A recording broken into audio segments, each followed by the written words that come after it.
joining. I want to respect the time. There's going to be a lot of great information. I'm going to hand it over to Mr. Uhald, who is going to kick us off, and then you'll probably come right back to me. Thanks all you early birds. That was fun answering questions. And now it's time for Sequoia High School's 8th grade Parent Information Night 2021.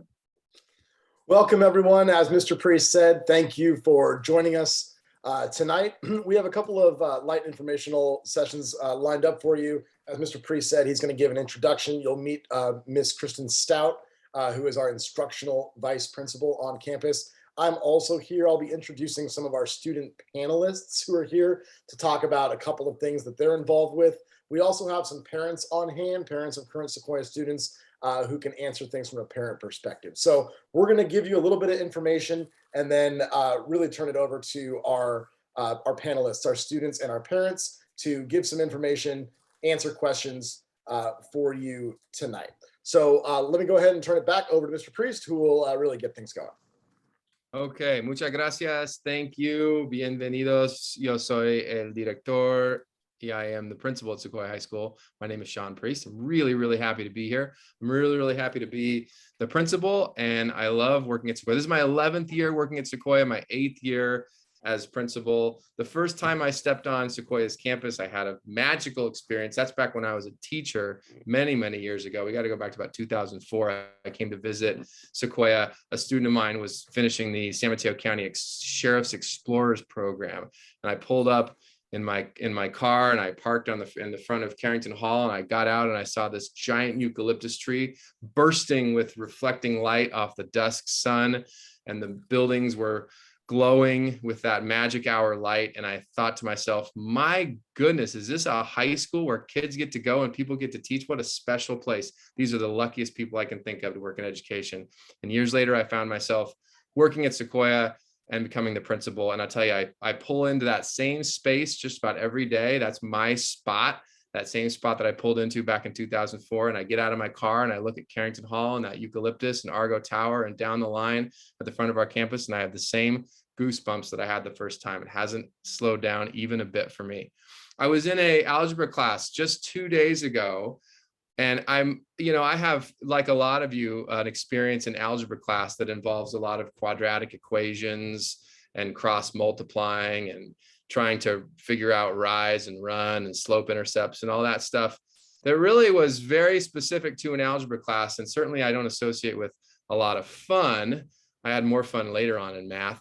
However, I was in this algebra class and none of that was happening, even though our students were talking in great detail and with great confidence about different kinds of equations, exponential equations and linear equations. They were doing it, however, in the context of creating a flip book using Google Slides. Essentially, they were animating a short animation series, and everybody had their own take on it. You could tell who the video game kids were because they were doing video game style animations. You could tell who the athletes were because they were putting together little short baseball clips or basketball clips. You could tell who the abstract creative artists were because they were putting together very abstract shapes changing. You could tell who the dreamers were because they were putting together rockets and outer space animations. And it was very cool to see students using and applying the math that was very dry and on the book in algebra from when we were kids, using those concepts and using those skills to create something unique and create something there. It was a very cool lesson. It got me thinking, in anticipation of tonight, about who we are as a school and what we value as a school. Like I said, for us earlier, if you were on this call right before we started, I have a very strong belief that every person, if they set out to learn something, they want to be successful in that learning. And that might be what you're doing in your English class. That might be what you're doing in your elective class. That might be what you're learning on a skateboard. That might be what you're learning on a volleyball team. But if you really truly set out to learn something, you want more than anything to be successful in that. Anybody who's learned an instrument knows what I'm talking about. These are very, I think, like shared and common and essential human experiences. So at a school like Sequoia, we really try and begin with that value and then say, okay, where is success in school and success in learning? Where do they drift apart? And how do we find the ways to make success in learning and success in school overlap in ways that maybe they haven't for a lot of our students traditionally? And we look for the kinds of obstacles that might keep students from being successful in school and try and hitch on to that idea of success in learning and look for ways to maybe find new relevant rigorous applications and concepts within our subject matter. Successful teachers at Sequoia are teachers who are constantly collaborating with one another, learning from their colleagues, reflecting on their own practice, trying to get better from year to year. So it's a super great, exciting staff to work with. We're always sort of on the cutting edge of things. We're always trying new things. We're always innovating with new things. And sometimes we stub our toes, because that's what happens when you try new things. That's how you learn, which is the other part of, I think, our approach to learning and our approach to student relationships is very much about a growth mindset, very much about encouraging healthy risk-taking, intellectual risk-taking, creating a safe, nurturing place where kids aren't worried about status, aren't worried about being laughed at, aren't worried about being judged, are in a safe place so that they can be successful in learning by putting themselves out there and maybe stubbing their toe and maybe making mistakes. 4 years go by very, very fast when you get to high school. I know I'm talking to a lot of parents who have 8th graders, so you know how fast middle school has gone. I've got a student of my own, my daughter's about to start middle school. I'm thinking about how fast elementary school has gone. It just goes even faster when you get to high school. So this is going to be a very, very pivotal period of time in everyone's life, your student and you. And I certainly want to acknowledge that, because it's very nerve-wracking to think of your student going into high school. I know that. I appreciate everybody being on here tonight. I hope there's a lot of great information, but this isn't it. This meeting will be posted, and a lot of the resources that we'll share tonight will be available on our school website. We have a whole page that compiles all of our resources for incoming 9th grade or new students at Sequoia. There's lots of great stuff. We'll do another event, a welcome event in the spring. Hopefully that one will be in person. And like I talked about, we're going to be restarting our Saturday tours here coming up very shortly. So thanks, everybody. I'm going to get out of the way, because with a queue of parents and students, there's a lot better people to listen to than me tonight. Once again, on behalf of the whole school, thank you very much for joining for tonight's presentation.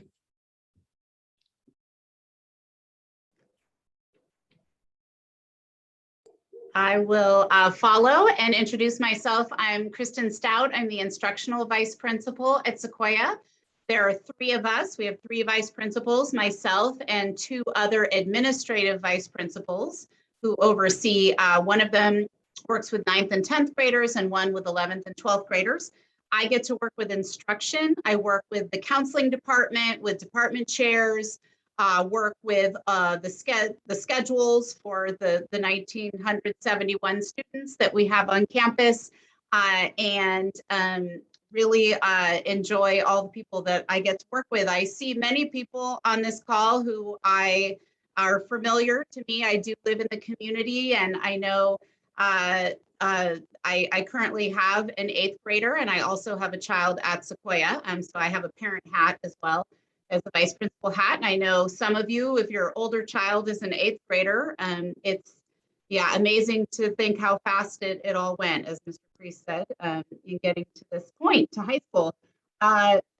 Tonight, we hope to give you information to help you. We know that every child is different. I know there are some students, probably 8th graders on this call. So we hope you get some of your questions answered, and your parents. And we know that you're figuring out what's best for you. And our job is to help you understand our school as best we can, so that you can make those decisions. And for those of you who already know you're going to Sequoia, we hope you get those questions answered too, and that you leave even more excited about coming to the school than when you started. So I'm going to turn it over to Mr. Uhald, who will be introducing our panel, but first telling you about some of the other resources that are out there for you. Thanks, Mr. Priest and Ms. Stout.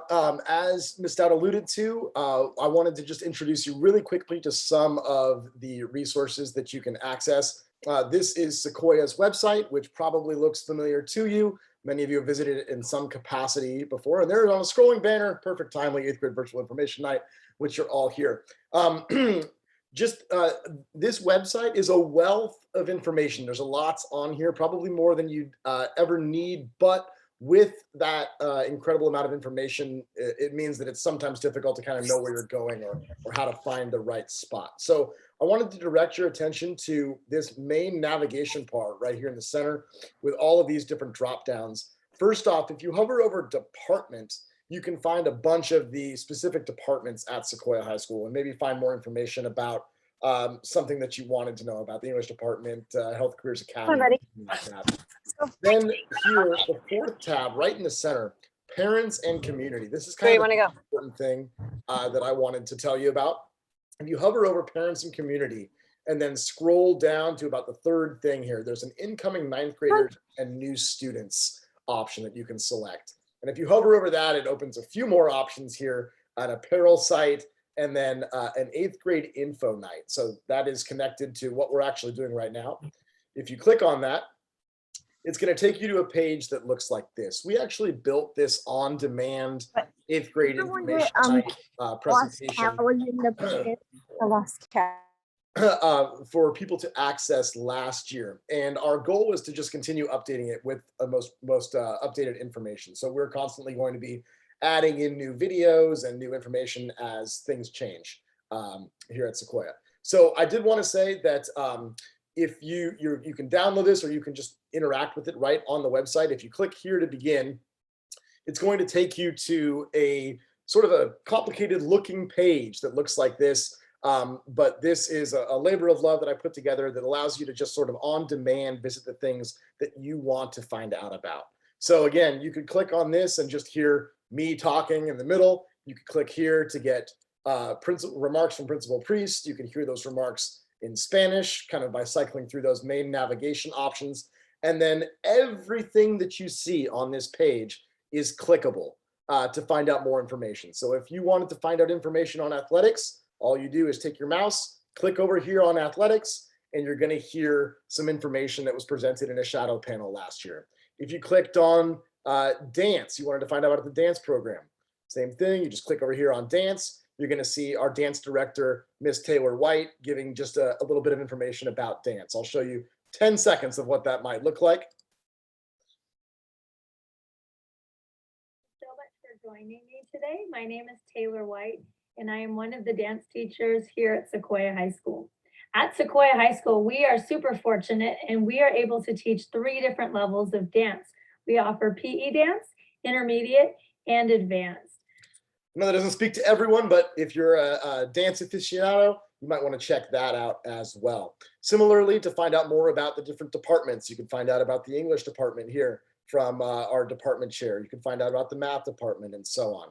In some certain cases, like we are currently updating our social studies video, so you might find a blank spot there. We're plugging that new one in. There's some other options down in the bottom left, resources about the guidance department, how to find out about shadowing, IB information, our program planning handbook, which talks about all the different courses you might take over your time at Sequoia and in what order you might take them. And then down in the bottom right, just some kind of fun videos from a student activities perspective, which is the world that I live in. So again, from the home page of Sequoia, to find that on-demand presentation where you can find out some about what specifically interests you, hover over parents and community, incoming 9th graders and new students, and then the 8th grade info night button, and that will take you directly to that presentation. So I just wanted to sort of walk through that quickly for you, give you an opportunity to see that that information is available online. And I can give you that direct, I'll put that direct link into the chat as well. The next thing I wanted to do is talk a little bit about the people that we have joining us this evening.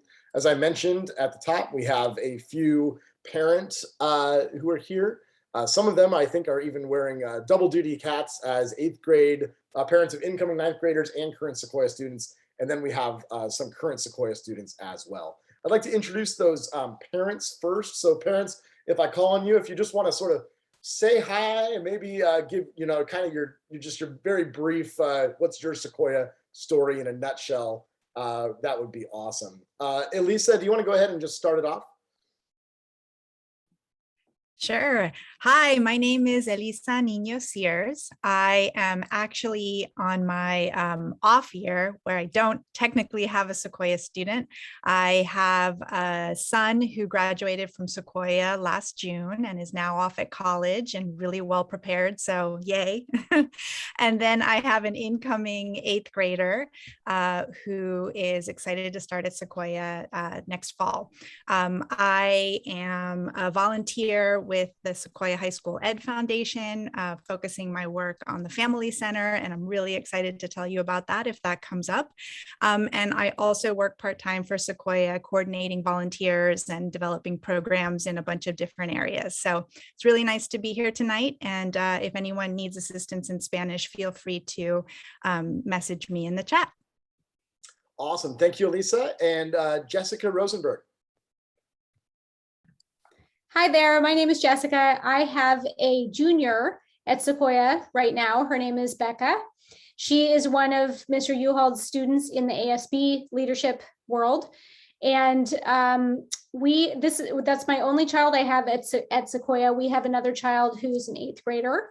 And Becca came from a smaller school, from San Carlos Charter Learning Center. So if anybody has interest or questions about not being from some of the larger feeder schools to Sequoia, we have experience in our family from that perspective.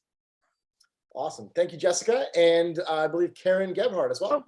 Oh, yep. Hi there.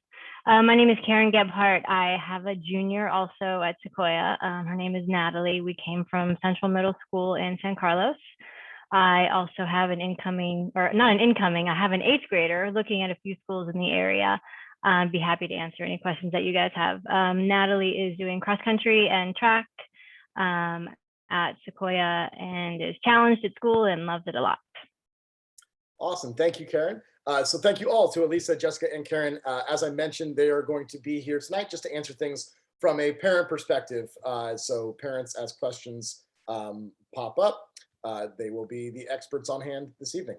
We also are joined by a group of Sequoia students who are here to represent a variety of programs, both academic and extracurricular. So I'd like to take the time to introduce them quickly. So student panelists, when I call your name, if you could just sort of introduce yourself briefly and maybe some of the things that you're involved with here. So first, Maddie Obana, go ahead and let people know who you are. Hi, I'm Maddie. I'm a 12th grader at Sequoia, and I've been in ASB, which is Sequoia's associated student body or government since sophomore year. I've met many people from this class, and I've learned many leadership skills. I was sophomore class president, junior class president, and I'm now ASB president. I've also played on Sequoia's varsity volleyball since freshman year, and I played lacrosse as well. This year, I'm in Asian Student Union Club, the class of 2022 club, baking club, and the Bee Club. I've met many people from these several activities within Sequoia. Lastly, my favorite class at Sequoia was physics in 9th grade because I just loved how engaged our teacher was, and I had an amazing time experiencing learning with different grades around me. So, yeah. Awesome. Thank you, Maddie. Next, let's hear from Lily Hughes. Hi, I'm Lily Hughes. I'm a junior at Sequoia. I'm part of the sports leadership class, so kind of ASB, but in a sports world. During my freshman and sophomore year, I played soccer and I also ran track. I'm also a shadow host, so I shadow whoever's interested in Sequoia, 8th graders mostly, to show them a little bit about our community. And I'm also the president of the Malawi's Children's Mission Club, which is made to connect with orphans in Malawi, Africa, and it's amazing. My favorite class at Sequoia so far was my sophomore year, English 2 ICAP. I loved the creative writing, and my teacher was amazing. Awesome. Thanks, Lily. Next, Giselle Ibarra, could you go ahead and introduce yourself?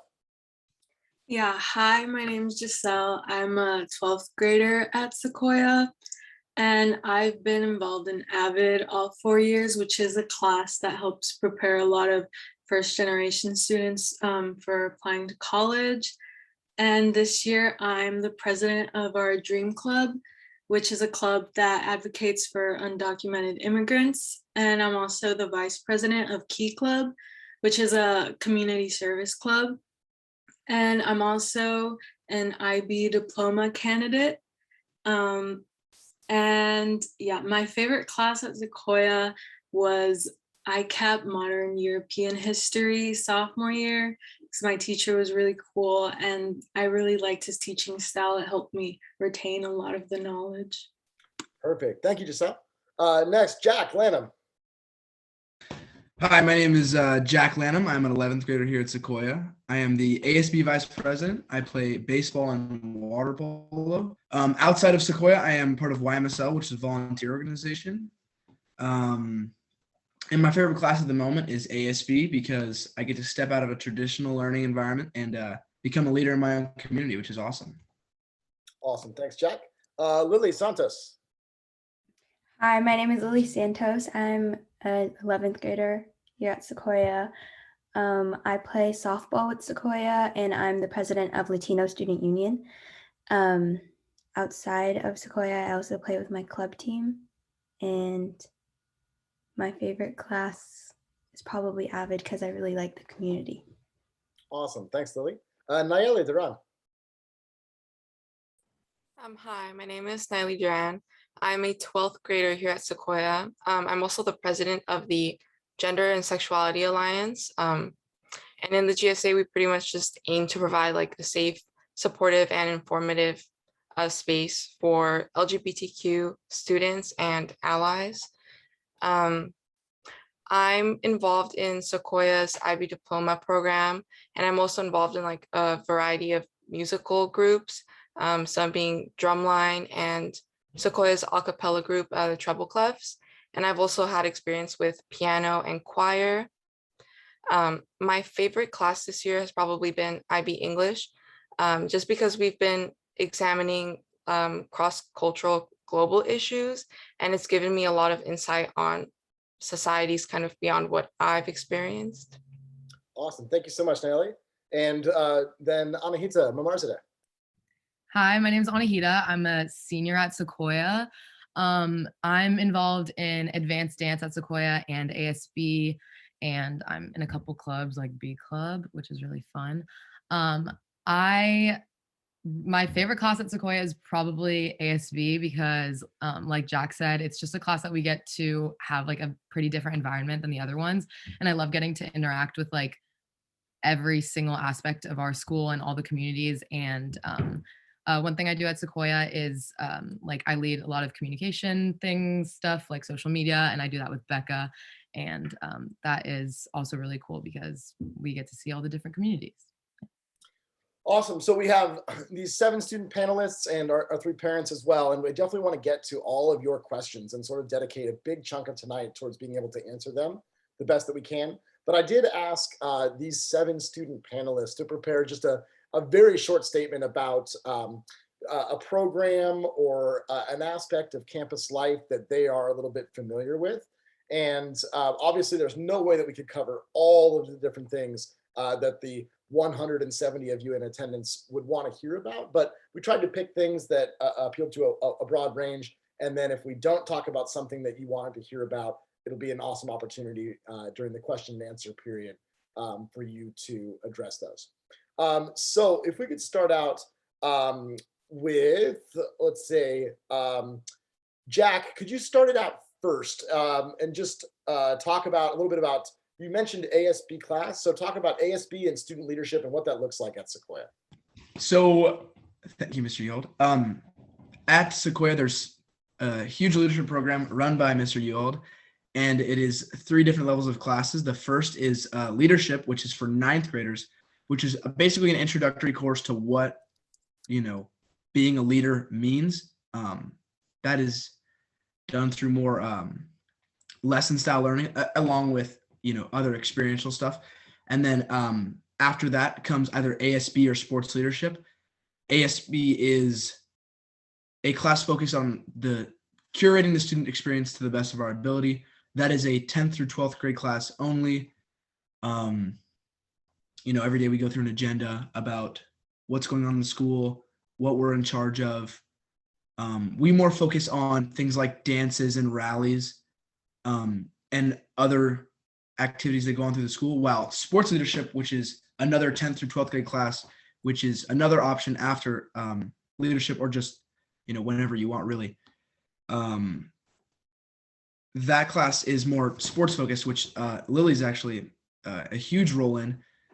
And that is the student section, that is games, that is athlete appreciation. So that's sort of our leadership program at Sequoia. Great, thanks, Jack. Next, I'm going to have Lily Santos talk just a little bit about the IB program, IB International Baccalaureate Program. And before she takes the floor, I did want to remind you that we can address some questions tonight, but there's also an entire informational night in January dedicated specifically to the IB program. So we want to make sure tonight that we're talking to everybody in the room. So we'll answer a few questions, but again, if you have super specific or really extensive questioning, that might be, that January informational night might be very, very helpful. Lily, talk to us a little bit about IB classes. So IB classes are okay, I guess. I guess they're a lot harder than I expected them to be, but it's really easy because the teachers that teach IB are super good. Like they'll help your student out if they're struggling. They'll give you more information about the class or even offer extra help. They're really great. I don't know. Yeah.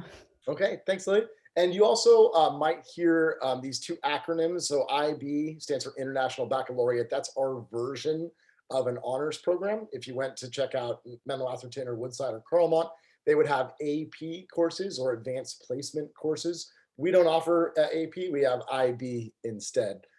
There's a sort of we can talk at extent about the differences between those two programs, but just to throw that out there when you hear those acronyms. And ICAP is the honors level classes at 9th grade and 10th grade level. They're essentially pre-IB. So when you hear that, that's what that is. Nayeli, could you talk to us a little bit about your experience with student clubs and what do student clubs look like on campus at Sequoia? Well, like I mentioned earlier, I'm part of the GSA, but I've also been involved with Best Buddies Club. And I think it's just clubs at Sequoia are just meant to host a supportive, kind of inclusive community for anyone who is involved in like a certain interest or a similar topic. And personally for the GSA, like we have board meetings for people who organize the clubs, for weekly meetings for other students that are just interested in attending. And like in the GSA, we address like issues worldwide and globally relating to the LGBTQ community. So if new laws are passed domestically or in other states or countries, we'll address that. But we also have just like fun kind of charity events or just events like marriage ceremonies celebrating the legalization of gay marriage. Yeah, so it's really just hosting a safe, fun, inclusive environment for anyone who wants to be part of that. Awesome, thanks. And we now have more than 60 different student organizations on campus, clubs, student organizations. They range in a wide variety of things, from our student union groups to hobby-based clubs. And it's a really easy process also to begin a club if you have something that you want to share a passion or a pastime with other students as well. Anahita, you talked a little bit about, you were involved in publicity and social media. Can you talk to us a little about what that looks like and how Sequoia students get information about things that are upcoming? Yeah, so obviously, I think in this day and age, especially after having COVID, we have all been online from our classes to, just doing things. So a huge way that our students get their information is through social media. And I feel like now it's just kind of inevitable that everybody's on social media. And so our Instagram is a huge thing. We are always on that. We're always posting things for announcements and for weekly upcoming things. We actually have this show called That's So Raven that Becca is a huge part of. She's my partner, and she works on those super hard. And we have all of our information on there. And I think a lot of students like watching them, hopefully, and they get enough information from there. But yeah, basically through social media. We also have like weekly emails that get sent out to everybody from Miss Ignitis, who sends out like a lot of like college focused emails and things like that. But yeah, most of them are through social media. Awesome. Thank you, Anahita. Next, we'll go to Giselle. Giselle, you said you were involved in AVID, and then you talked about what that program was, but could you talk a little bit more about sort of what was appealing to you about AVID, why you decided to get involved, and kind of what your experience has been like over the course of these 4 years? Yeah, so I decided to get involved with AVID because when my brothers went to Sequoia, they were in AVID, and because my parents didn't go to college, they don't know a lot. They couldn't help me a lot with the process of applying to college and with a lot of support throughout high school. So I decided to join AVID to have extra support in that matter because I think that going to college is really important, and this class has helped me a lot with that. And it's a 7th period class, which can get tiring at times because you have to be here a little bit longer, but I think it's really rewarding, especially right now in senior year, because we've gotten a lot of access to Miss Ignitis, who's our college counselor, and she's helped us a lot with our applications, and she comes to our class and helps us one-on-one.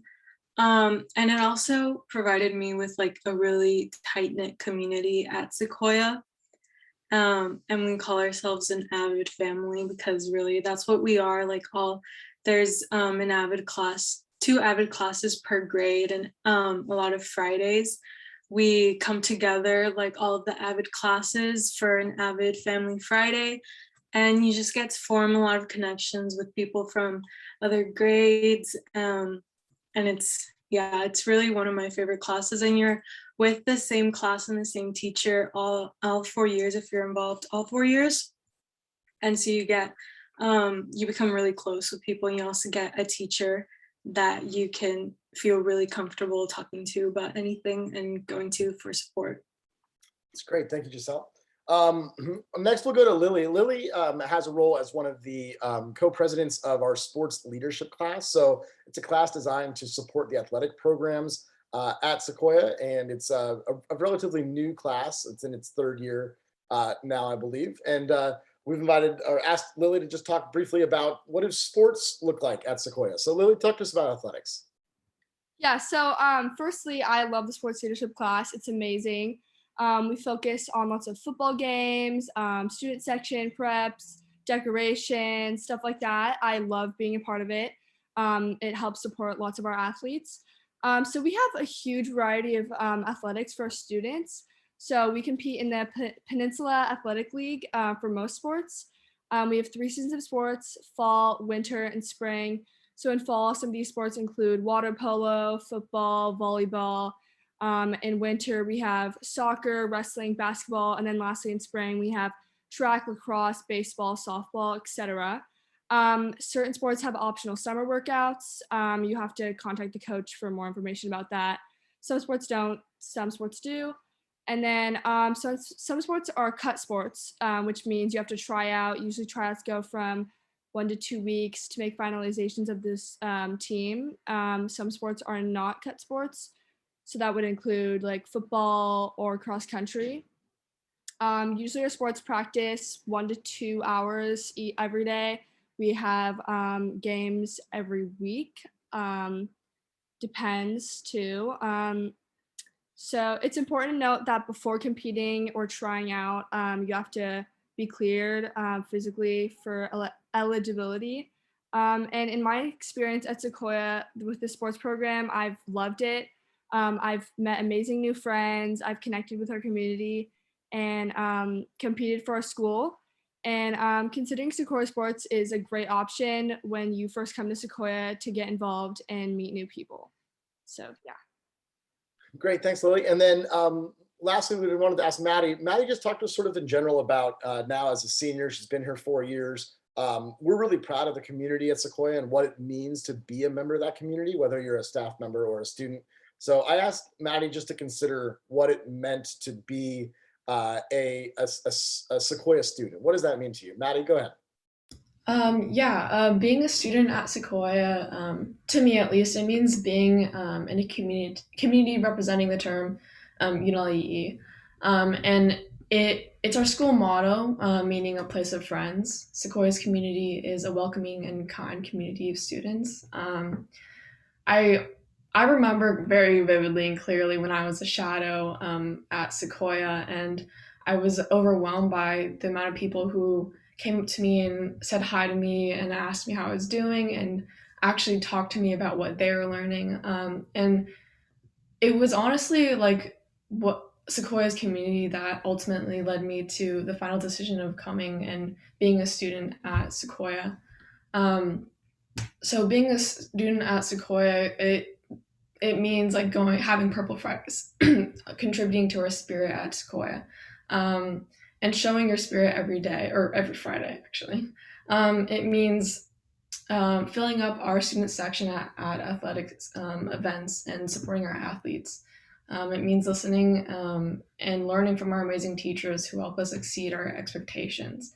It means being able to use our creativity and share your voice within our school community using clubs, like we mentioned earlier, and communicating with ASB. It means having a broad understanding of subjects because of what we learned through the International Baccalaureate. So being a student at Sequoia is honestly amazing, and I've learned that through my 4 years at Sequoia. Great, thank you very much to our student panelists. So like I said, we just wanted them to talk briefly about different programs or activities that they're involved with. And now we're gonna start to progress into questions coming from the audience. So we can take questions in the chat. You can also use the hand raising feature on Zoom, which we do all the time when we had school online. And I'll use the same thing. So for my student and parent panelists, if you feel like you want to respond to the question that's on the table, just use that raise hand or even just unmute yourself and jump in, and we'll get these the best that we can. Ms. Stout, was there a question? Do you want to start off kind of and figure out which question to handle first? Yeah, thanks. So I saw a few questions come up. I do want to redirect people to the interactive presentation as well after this event concludes that Mr. Uhald pointed out. There were some questions about students with disabilities, the Digital Arts Academy, and if you go to that interactive slideshow that Mr. Uhald pointed out, you can hear directly from the people who run the academies, our special education department chair, and they will tell you. So just like if you were on site and going to those sessions, you can hear a little bit more about those programs. So I just wanted to point that out because there were some questions coming through. One question I saw that might be interesting for a student or a parent to answer. Someone asked about Sequoia's anti-bullying efforts and mental health supports. So I think it'd be interesting for someone to speak to that on the panel or a parent. Yeah, Lily, go ahead. So I have dealt with a lot of like mental health issues, and the TRC is a really great resource that Sequoia has. I've gone in there when I'm not feeling so well, and they have counselors for you to talk to and a great environment for you to just chill out, take a breather, and kind of like recollect.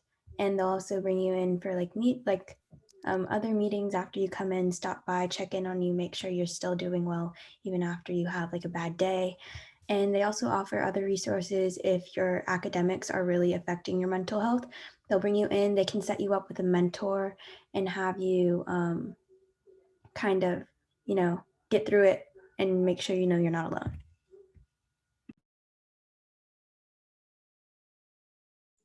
And just for acronyms, the TRC is our Teen Resource Center. So we have a full-time mental health support there, as well as interns and other counselors and people working with that department.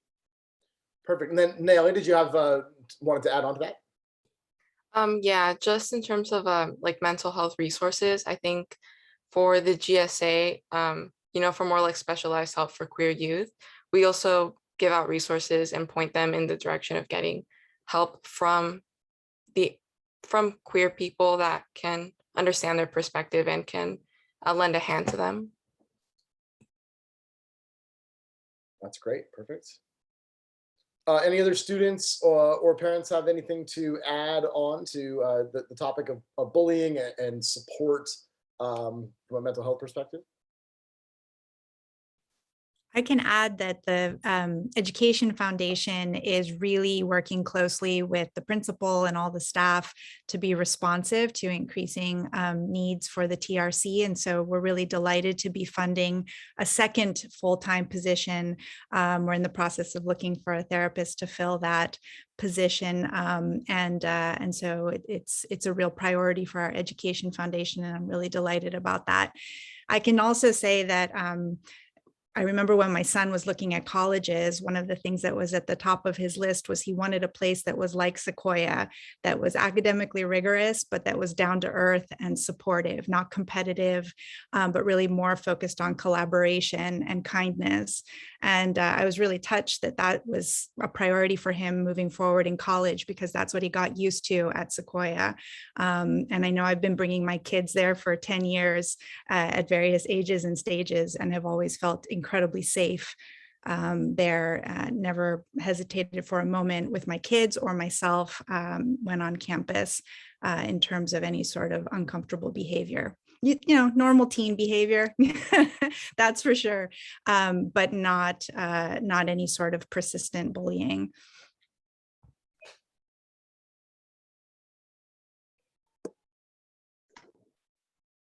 Some other questions came up. I don't know if anyone on our panel or parents had a child come from a smaller, well, I think most schools were probably smaller than Sequoia.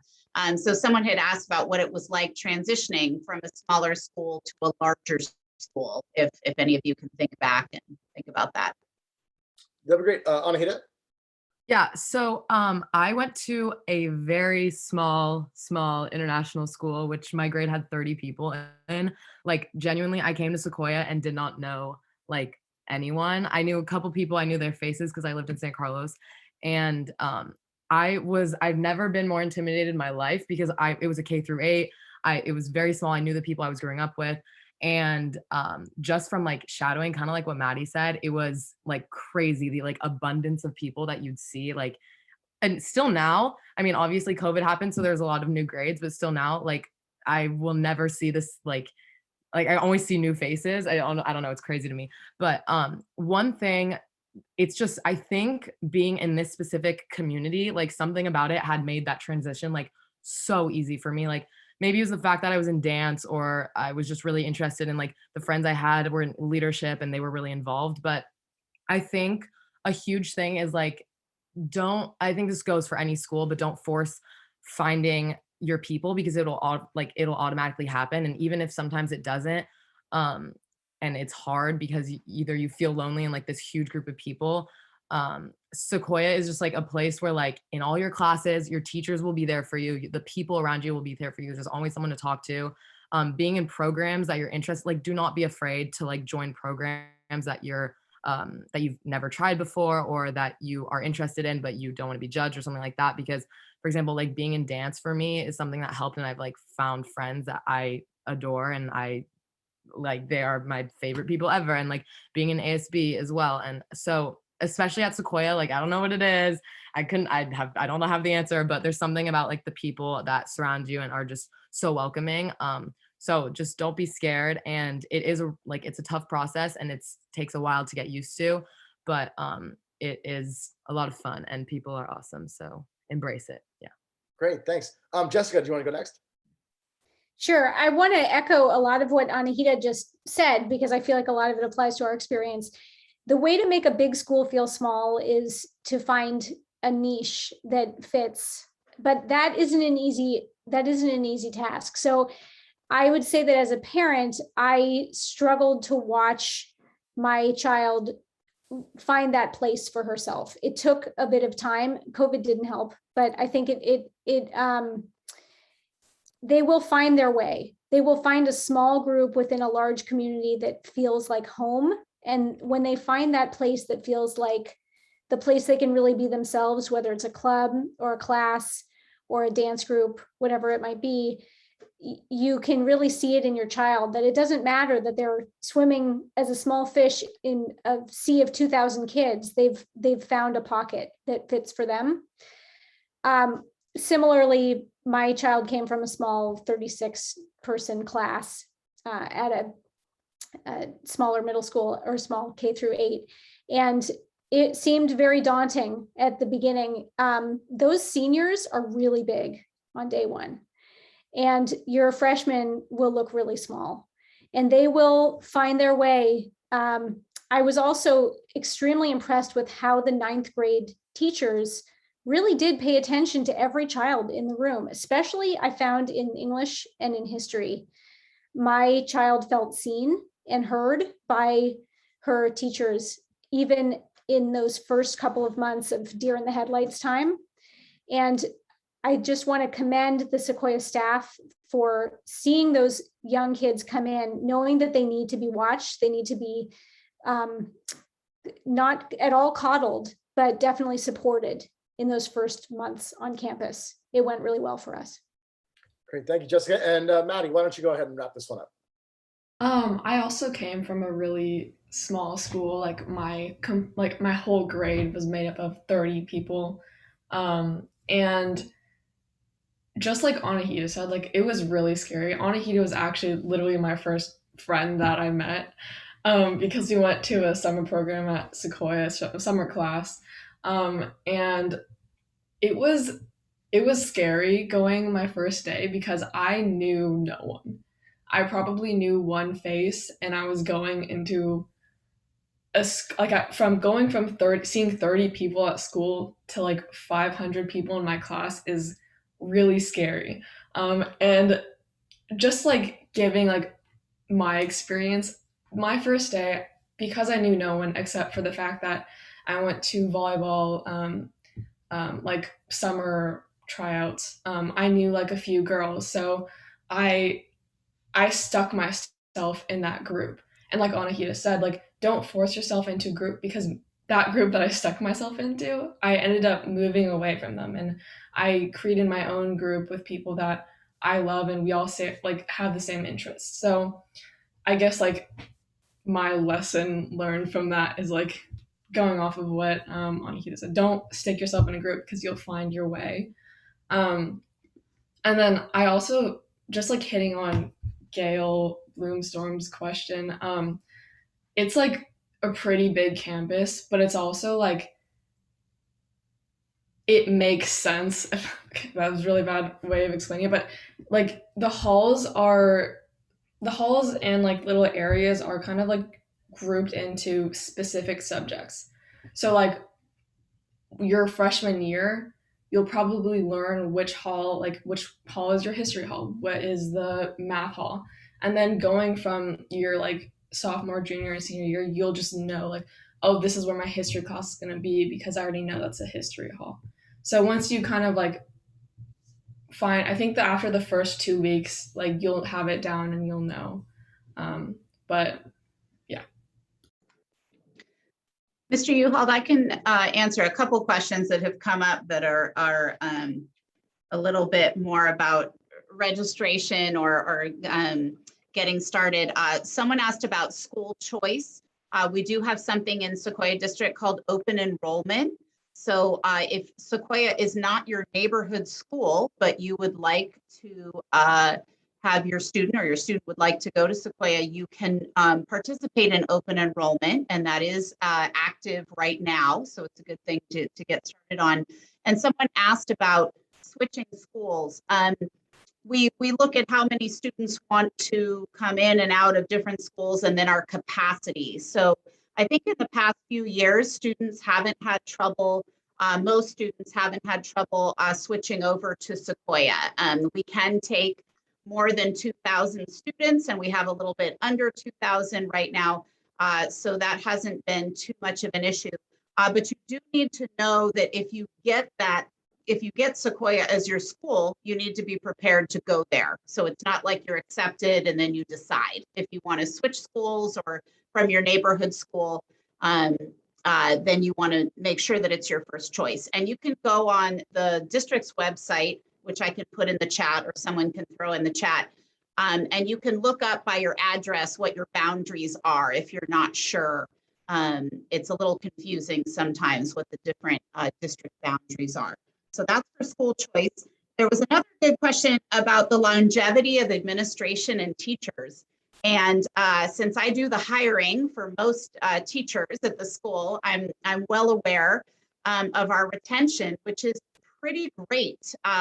We do not have, we have some people moving out of the area at certain points, you know, and some people retiring, but we usually have been hiring somewhere in the neighborhood of 10 to 12 teachers, and we have 135 on staff.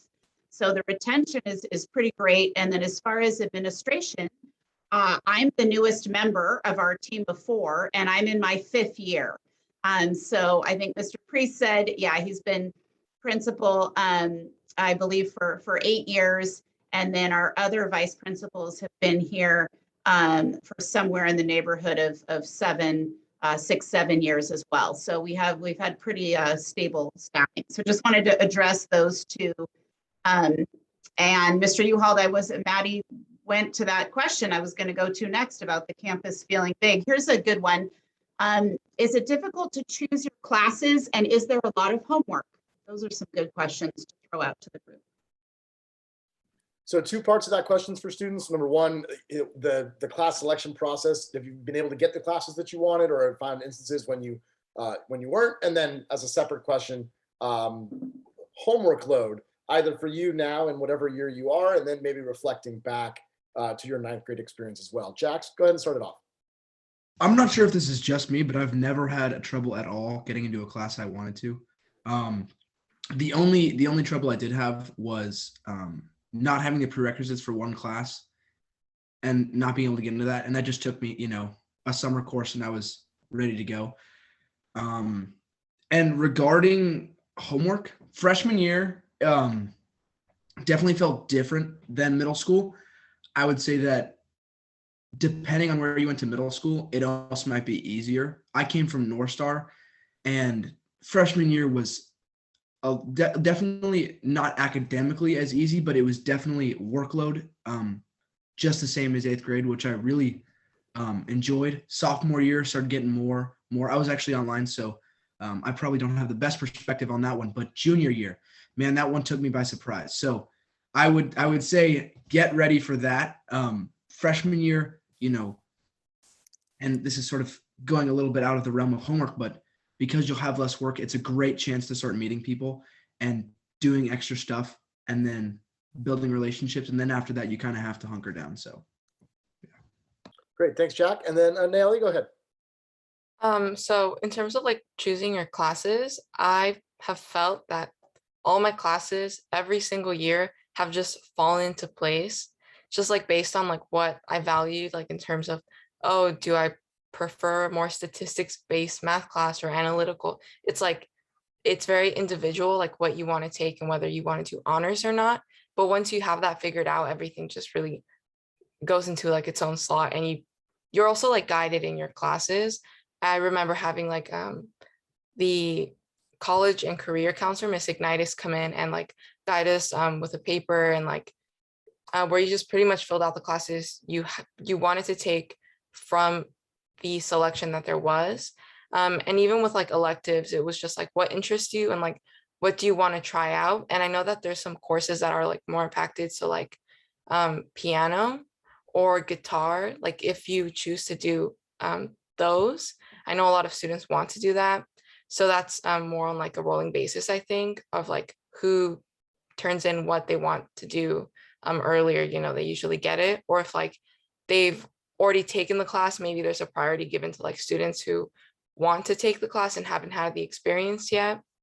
In terms of homework, so I transitioned my 9th grade year from McKinley, so that's like right across the street from Sequoia, and it was really hard for me because even though I didn't have a lot of homework, the homework that I did have felt really abundant because I didn't have like a very good foundation like to do the work.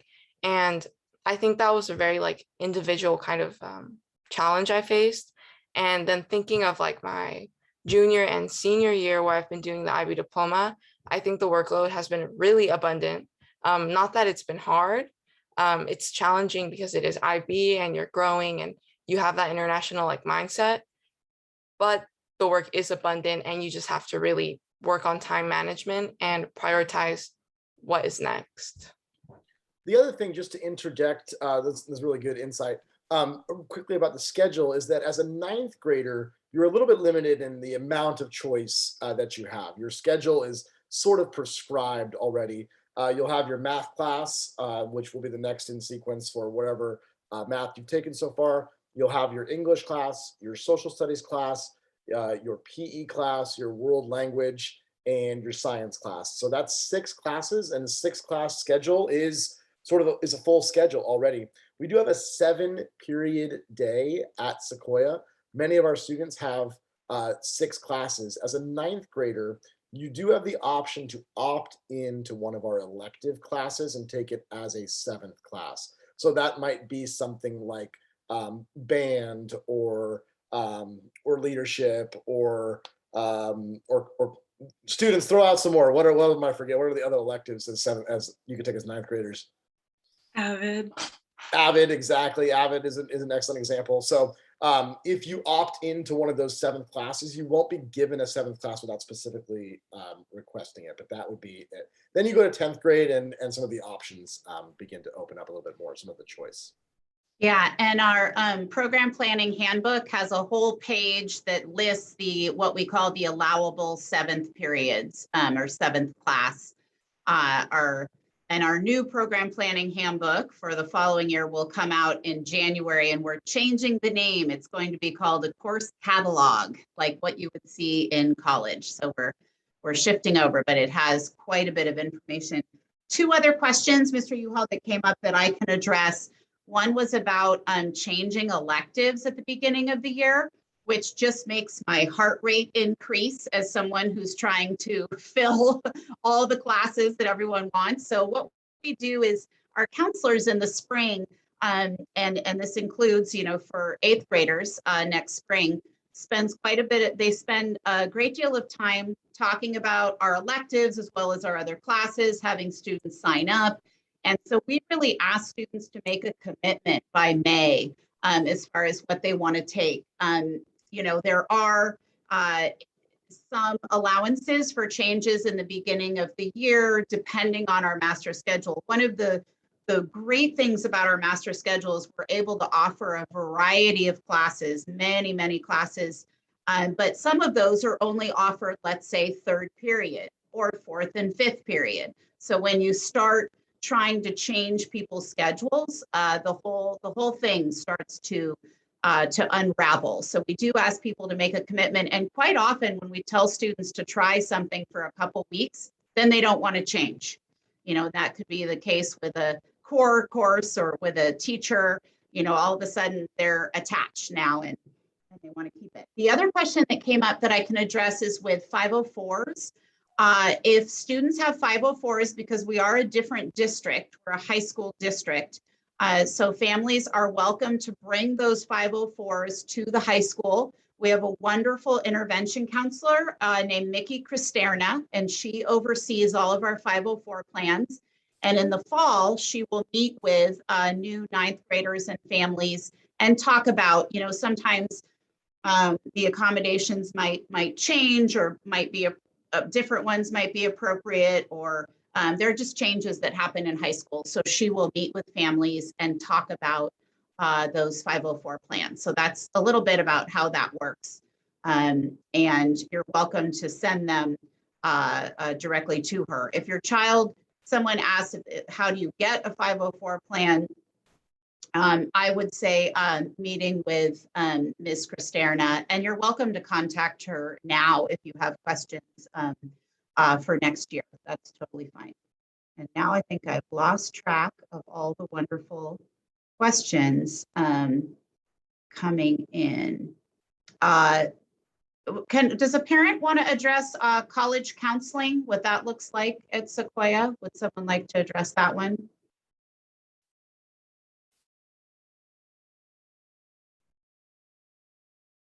I'd be happy to. Sorry, I was on another page. It's okay. Forgive me. So I just went through the process with my son, and he's now a freshman in college. It's a process, and it starts kind of freshman year at Sequoia. We like to be the early birds. So lots of cool stuff happens thanks to our College and Career Center led by Miss Ignitis. The Ed Foundation pays for every single freshman to visit college campuses to start getting a sense of what kind of college is appealing. And that's really great to have that right from the start. So students are thinking about college from the start. In addition, our counseling team of guidance counselors and Miss Ignitis and the various people that work in the College Center will visit classrooms to help students start planning and thinking ahead about next steps.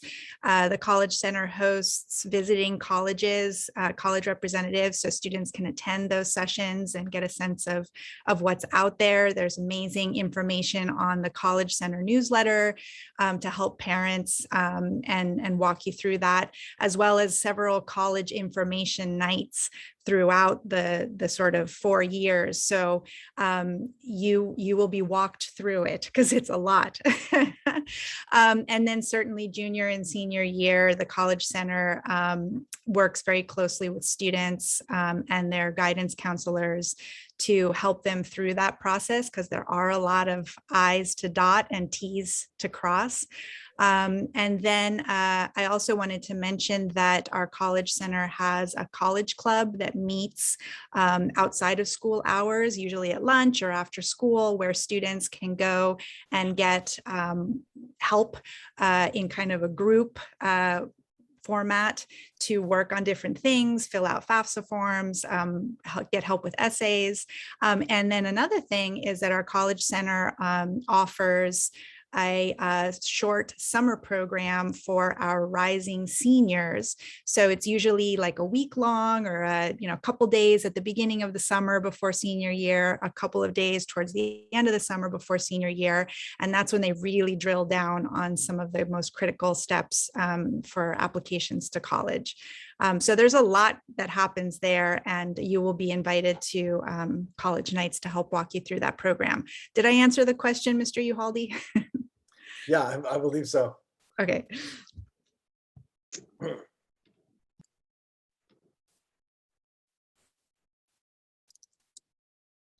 I think some of the questions we've been answering in the chat that were pretty straightforward.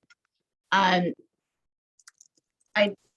did want to talk for just a moment about the questions regarding students with disabilities and our academies. One of the things I love about Sequoia is the amount of resources that we have to meet different student needs and interests. We do have robust programs for students with disabilities. Most of our students are in a study skills class, which is one of their 7 classes, like we talked about. And so it adds a 7th class, and then students also have a case manager. We do have classes that are co-taught in all of our 4 core subject areas. So some students are placed in classes that have 2 teachers in them with extra supports. We also have wonderful instructional aides that work in some of our various classes throughout campus. So there are lots of supports for students with disabilities. And then, of course, working through the IEP with the case manager to figure out the best ways to accommodate learning differences. And then the academies, just to say a brief word, we have 2 academies, Digital Arts and our Healthcare Academy. They both start in 10th grade. So students have the 9th grade to get used to school, to learn about those academies. And then if they decide they'd like a smaller setting with the same teachers in different for their classes, and then taking some electives that connect to a specific career technical education pathway, then they can go into one of those academies. And we have wonderful teachers that have been working in those academies for several years. So that's just a little bit more. And I don't know, Mr. Uhald, if you saw another question. There was a question that came up earlier that I was just going to revisit, a question about changing electives within the first few weeks if you decide you want to go to something else. Sorry, Jessica, did you have something you want to add to something previously, or? I did. I just wanted to put a plug in for the academies. What we haven't had a chance to talk about yet, and I'm inventing a question that hasn't been put in the queue, but perhaps parents are wondering how you can volunteer on campus. It is a different experience when you have a high schooler, especially if you've been heavily involved in volunteering at your child's school from K through 8. Things change a lot when you get to the high school level, and your kid may not want you on campus. And the school will want you there in a different capacity. So one of the ways that I have found to be involved with Sequoia as a volunteer is to join as a mentor for one of the academies. So for the Healthcare Academy, I have been serving for 3 years now as a mentor. I get assigned a junior each year who I get to meet with between 6 and 8 times throughout the year in a very structured environment with other mentors meeting with other students to accomplish certain tasks each day we get together, whether it's resume building, interview skills, et cetera. It has been a really rewarding experience for me, and I feel very connected to Sequoia as a parent volunteer in that way. I've also had an opportunity to volunteer with Elisa and Ms. Macias in the Family Center, various projects that are going on throughout the year to help students with special needs, families that are new arrivals to our area and need a little bit of extra help getting settled. And then the third way I've found to volunteer at school is with the Ptsa mini grant committee, which is super fun. The Sequoia Education Foundation and the Ptsa have a fund of a lot of special monies that we can give towards staff members and students who have ideas that they want to explore. They can put in an application for a mini grant, and we can grant them $750 is the maximum that each group can ask for. They have to really flesh out a plan for how they're going to use that money. And it feels like a super fun opportunity for those of us on that committee to make these wishes come true for students and for faculty. So those just a little bit of information about how to be a parent volunteer at Sequoia. Awesome. Thank you, Jessica. So just to visit that question about electives and changing. So our student panelists, have you had an experience with getting into an elective and then wanting to change, or know how that process works? What options do you have in terms of sort of getting out of something and trying to switch classes?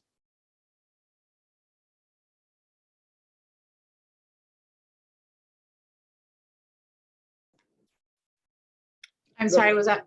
Oh, sorry, Ms. Stout, go ahead. Do you want to talk just about, is there a drop deadline for courses or something like that for students? Yes. So we have, it's about, I think about 4 weeks into the semester is our drop deadline. So we often encourage students, especially with IB classes, to try them out.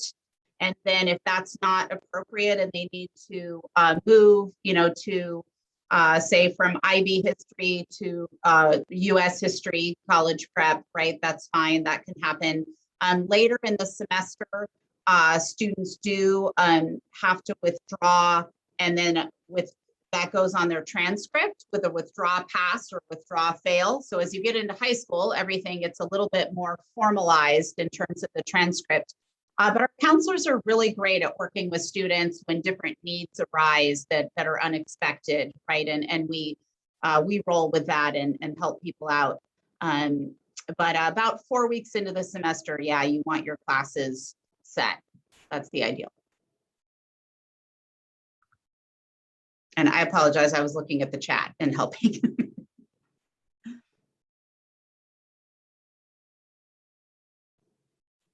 I don't know if we've heard from Karen. Would you like to add anything about your child's experience or your experience? I would echo a lot of what Elisa said early on about the community at the school is very loving and very supportive, yet very challenging academically at the same time. So to me, it's just that perfect balance of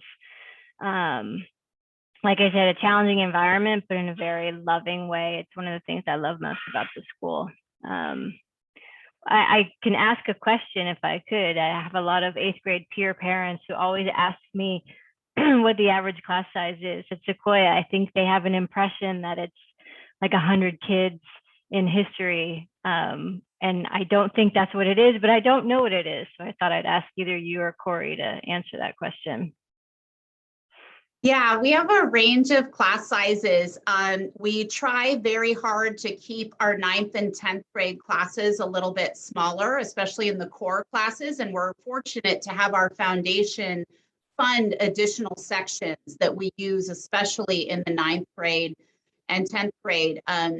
Specifically, our first priority is English and math, and then history and science, right? And then on down, we try to keep those closer to 25 whenever possible. It's, it ranges about 25 to 30. As you get into upper level classes, our IB classes can be larger, or like low 30s to mid 30s. As someone who schedules, has the final pass on all the schedules, I really try not to run a class more than 35. And I would say we don't have too many classes at that level. Of course, if you're in something like orchestra or ASB, right, some of our electives programs that are meant to be larger, we can run those around 50 to 60, depending on what the program is. And then our PE classes can be as large as 50.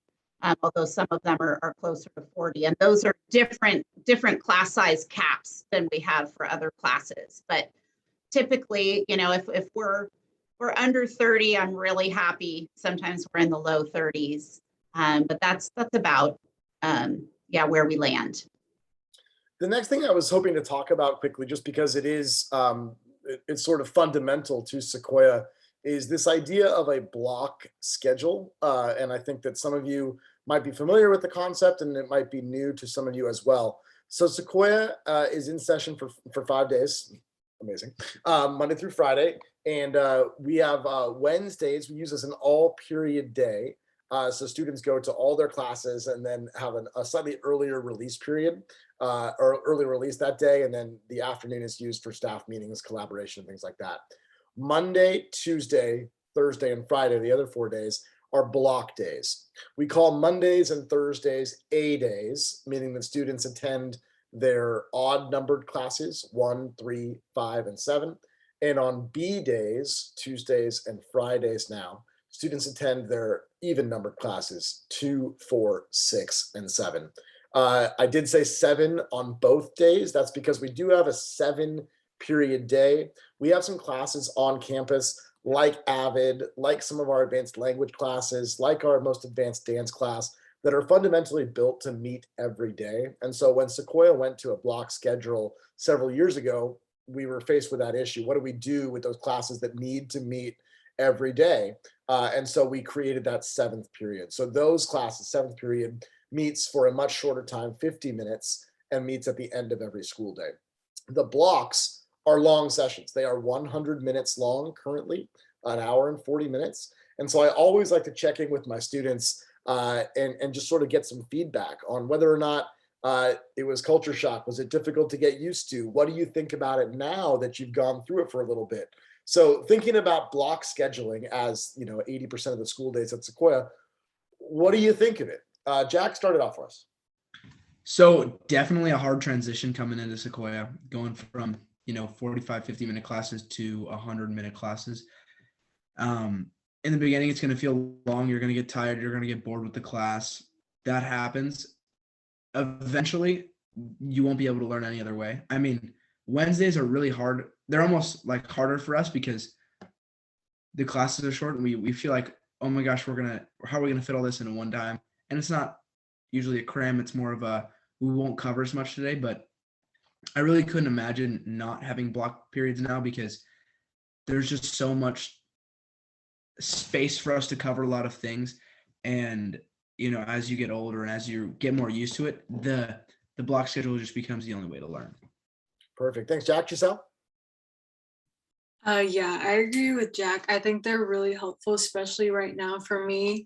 This semester I have 8 classes because I'm taking the IB diploma, so I have TOK as my extra class.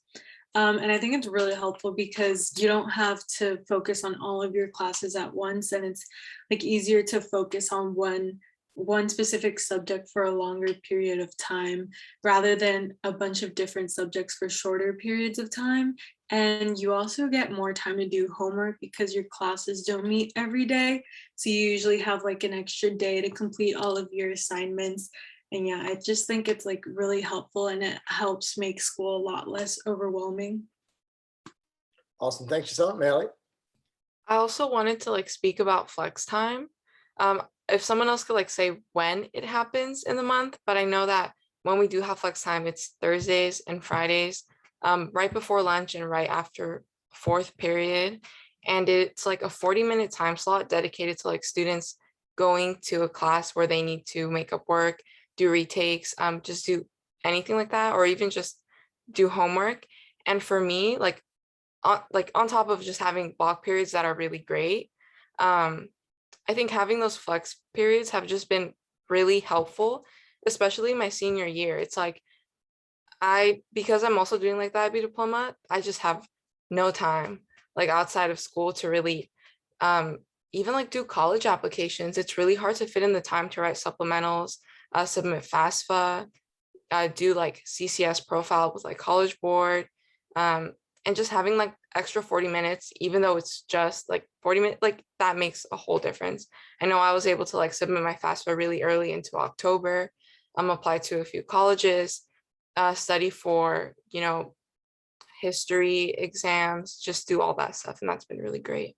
That's awesome. Thanks, Nelly. Yeah, Ned is referring to this flex program that we're piloting this year with intentions to move to in the future. But basically taking those 100-minute block periods, cutting them down by 10 to 15 minutes and using that excess time then to create this flex period, an opportunity for students to get increased academic support, but that we can also use for a myriad of different on-campus curricular and extracurricular activities. So we're excited about how that's progressing.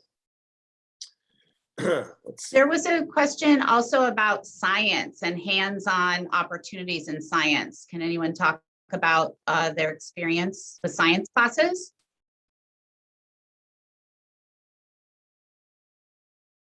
Yeah, go ahead, Jack.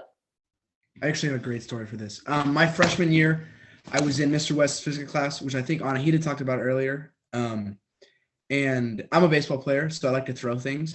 And we had an experiment where we had a sheet that he pulled up, and we were talking about deceleration and forces. And he said, Jack, take this egg and throw it as hard as you can at the sheet.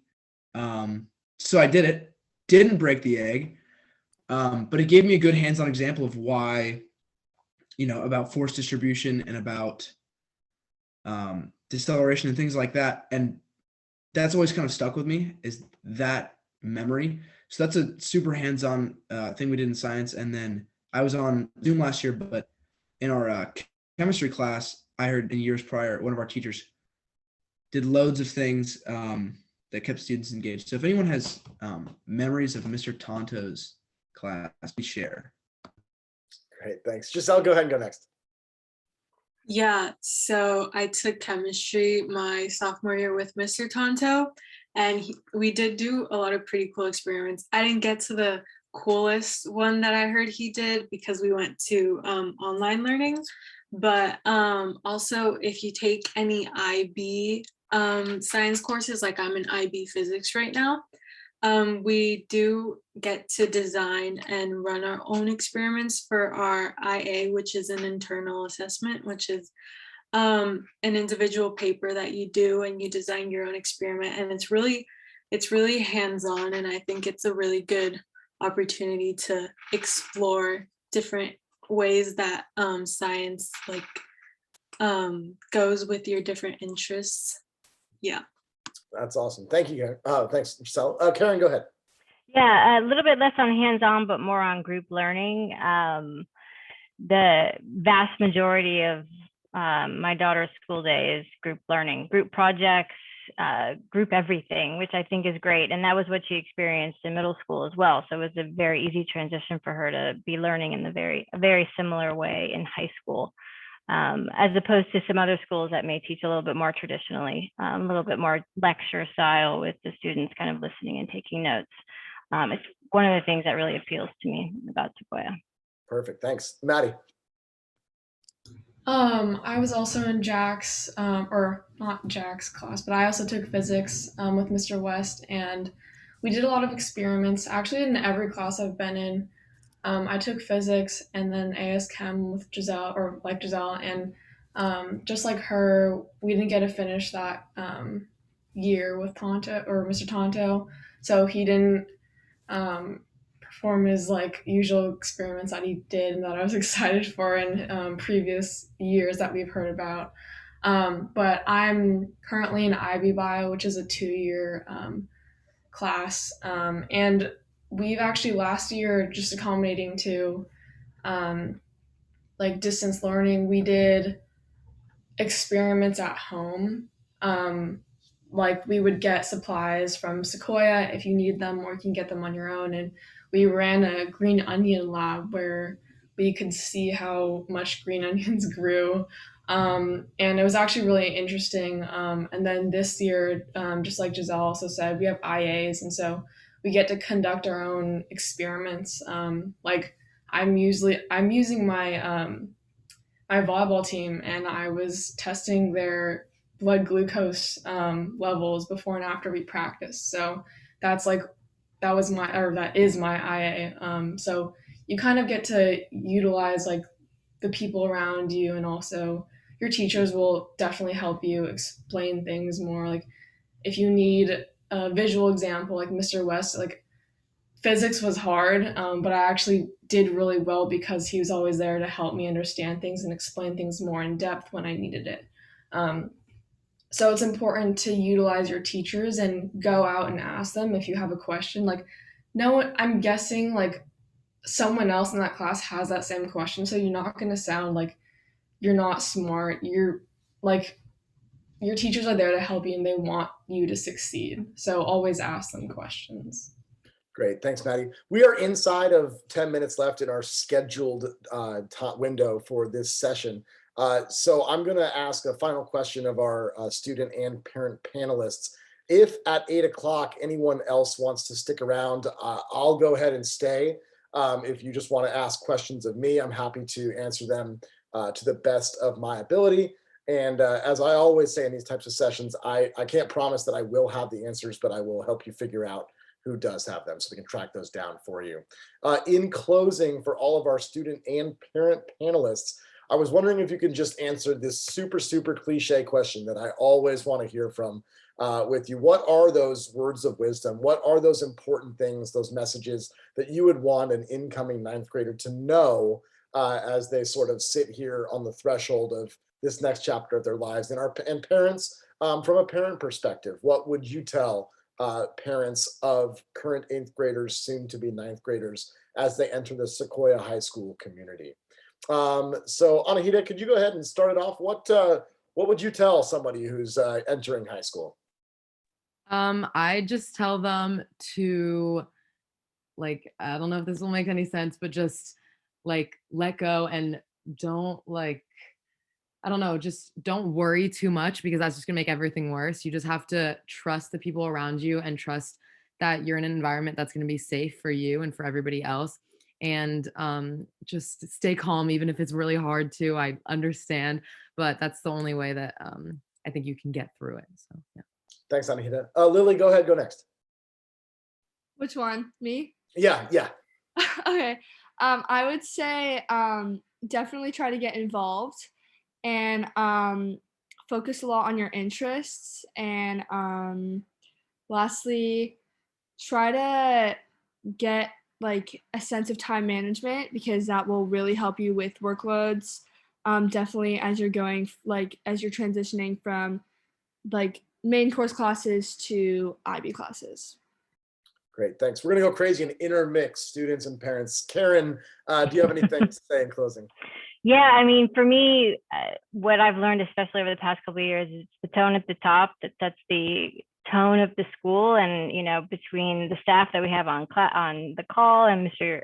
Priest and his leadership team, it just kind of it trickles down into the school, that community feel and that love of learning and that professional education. I just think, to me, is one of the best schools around. Thanks, Karen. Naomi, go ahead, go next. I think just like trust the process, put in the effort, and like be your most authentic self. Just that will help you find your place in Sequoia, find your voice, find what your interests are, blossom like your education, and just really put forth your most valuable, like you'll be able to put forth who you are and just share that with everyone. And I think everyone just appreciates a more interesting dialogue. Thanks, Naomi. Jessica, why don't you go ahead?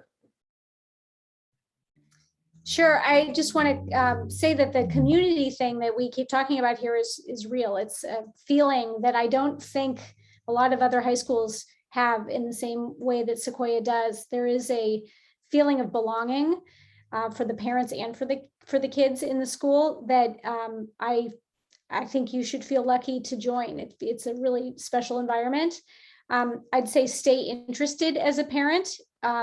Staying involved is your choice, but staying interested is something you can do. Ask your kids what's going on at school, go to a football game, watch the Sequoia News Network, become a listener, read Sean Priest's weekly emails, and become a PTSA member and have your ear to the ground and really understand what's happening for your child at school. Thanks, Jessica. Maddie?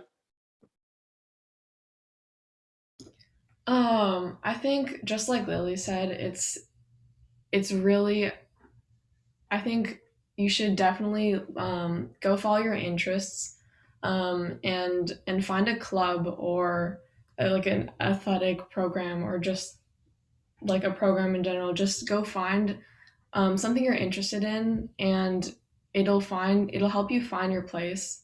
I think also try not to procrastinate and leave things to the last second, because it'll make things a lot harder on you, and I guarantee that you will stress so much more than you need to.